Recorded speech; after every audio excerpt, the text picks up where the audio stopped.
In this video, I'm going to tell you why I had to shut down a $25,000 per month coaching business because I made one huge mistake, and how you can avoid that mistake and build your coaching business the right way from the start. My name is Brian Elwood. I'm a real estate investor and an online coach and the author of Nail Your Niche, and I help people start and grow businesses where they share their knowledge online, help others, make a difference in the world, and make a good income doing it. But prior to getting into the coaching industry, I was a real estate investor. I started out in a corporate 9-to-5 job. I hated it. Like a lot of people, I read Rich Dad Poor Dad, and I started flipping properties, and then I started buying rentals. This is all over a 7 or 8 year span, but I ultimately purchased and held several dozen rental properties and did over 100 fix and flip deals. I had a team of 7 or 8 employees. And so back then and even today, real estate has given me a lot of freedom financially to do what I want to do in my life. And what I ultimately wanted to do was be a coach and write books and have podcasts and just teach. And I started out as a real estate coach. And I really picked real estate because I was like, okay, that is the thing that I've figured out in life. That's the thing I know the most about. Why don't I coach in real estate? And for the first few years of it, it was fine. You know, I was plugging along. I didn't exactly love the content. You know, I was a little burned out on real estate, but I kind of kept going along because I figured I had to stick with it. So as I'm trying to grow my real estate coaching business, I end up signing up for this program called Client Kit. It's by Traffic and Funnels, and the owner of the company is Taylor Welch. And there's this training video in the course that talks about being in alignment with all the parts of your coaching business. And he said something like, the best coaches are the ones that love the niche that they're in, they love the client that they serve, and they're really great at what they do. And I paused the video and just stared at it, and I was like, crap, this describes me perfectly. You know, I'm really not that passionate about real estate anymore. I don't really love serving the 9-to-5 type of client.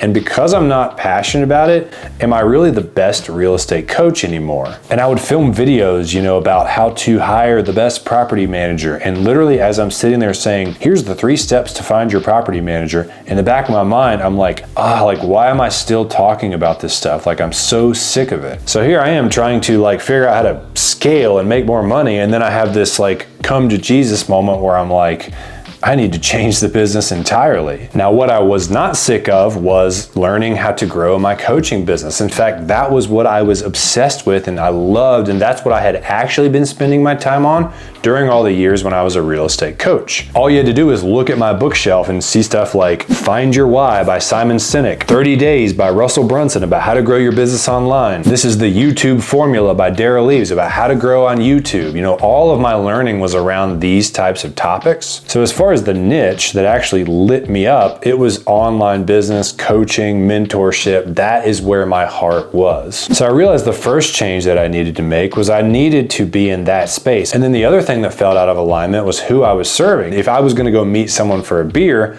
I would much rather be meeting like someone else who is in the online education space. Those are the type of people where we just immediately start talking and just like we're so excited and we're talking about our businesses and the things we're working on. That's when I have the most fun hanging out with other people. So I was like, oh man, what if I could have that type of person actually as my client? So ultimately that's exactly what I did. I changed who I served to serving coaches and those in the online education space. And I chose what I helped them with, which was growing their coaching business. And I'm serving the type of person that gives me the most energy and I love being around, and I'm helping them with the thing that I am the most passionate about, have the most knowledge about, and honestly have the better results in anyways, because not only was I making multiple 6 figures as a real estate coach, but even when I switched to coaching coaches, my very first month, I made $17,000, which to me was a lot of proof that I had made the right decision. So when it comes down to choosing your ideal client, just answer that question. Who would you be most excited to go meet for a beer? Who would you have the most engaging conversation with? And when it comes to choosing the right niche for you to coach in, just imagine yourself at the library.